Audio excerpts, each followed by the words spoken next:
Unlike you, Ramon, I'm actually from Zulu province. Yep, I was born in KZN, Durban, which has now got some decolonized name.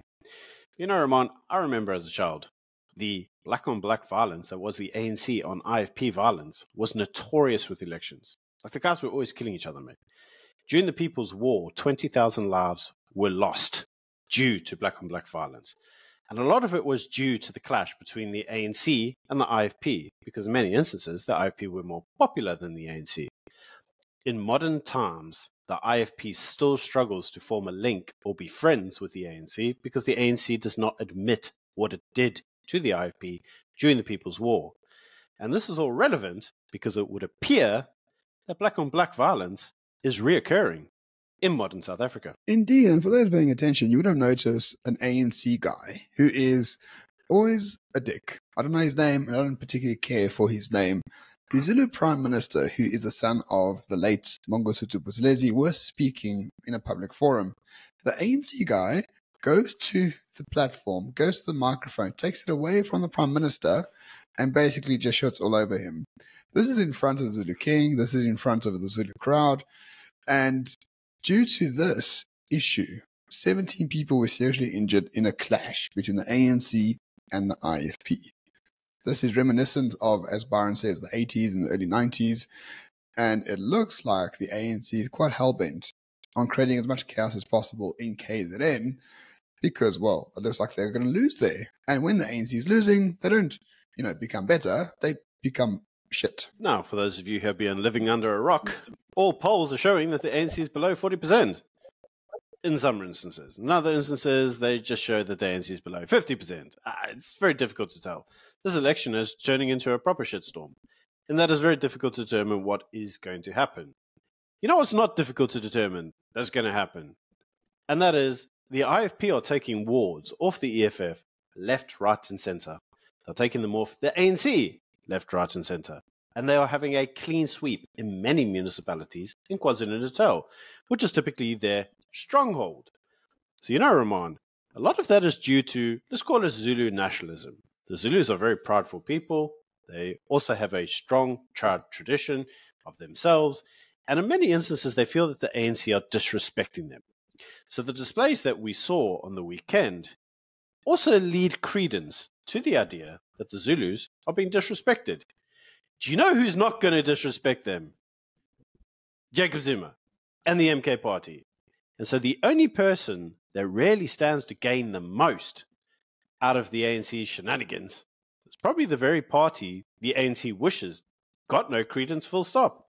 That's the MK party.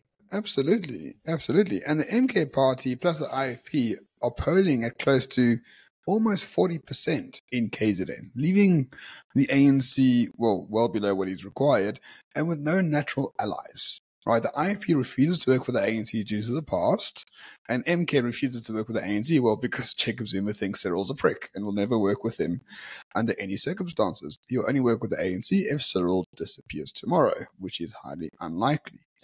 So, as things stand, looks like the ANC is definitely going to lose KZN, and because of that, they are quite hell-bent on creating as much chaos as possible. The IFP have released a statement saying that the ANC can say what it wants about what caused the violence at the clash, but it denounces everything the ANC says about the IFP bussing in people to create this violence at this event.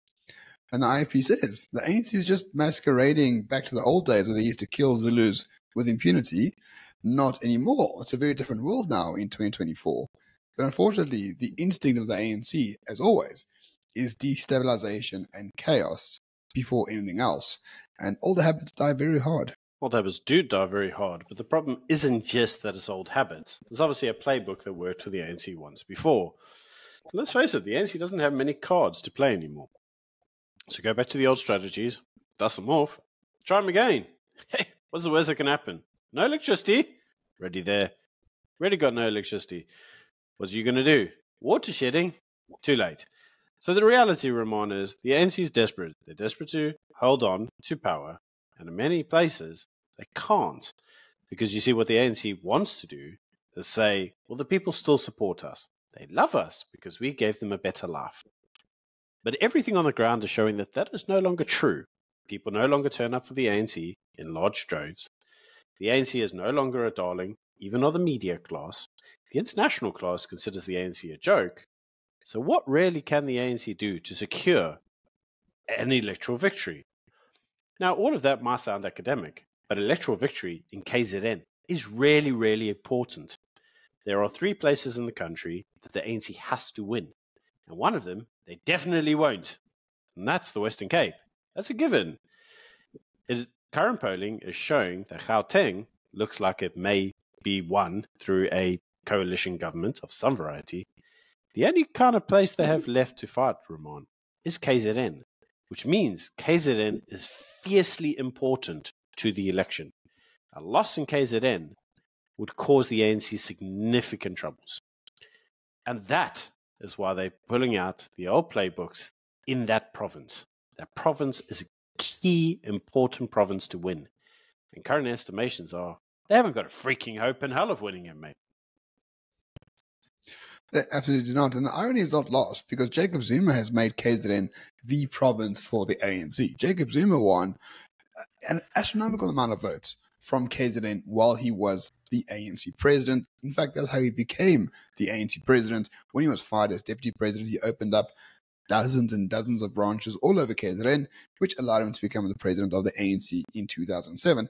Now that the rock star Jacob Zuma's got his own party, gives his big thumbs up and nose to the ANC every day now. In fact, by the time you watch this video, we could know whether MK will be on the ballot or not, thanks to a urgent court interdict sought by the ANC based on copyright issues around MK itself.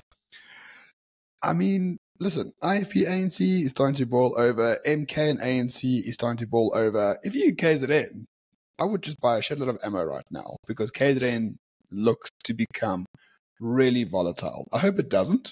I don't like chaos by any means. But if the political shenanigans carry on like this, it could become very volatile between now, during, and after the election on May 29th. Yes, but I hear you saying, Karen in the Western Cape, what of the EFF? The EFF on the horizon. Fastest growing political party in South Africa.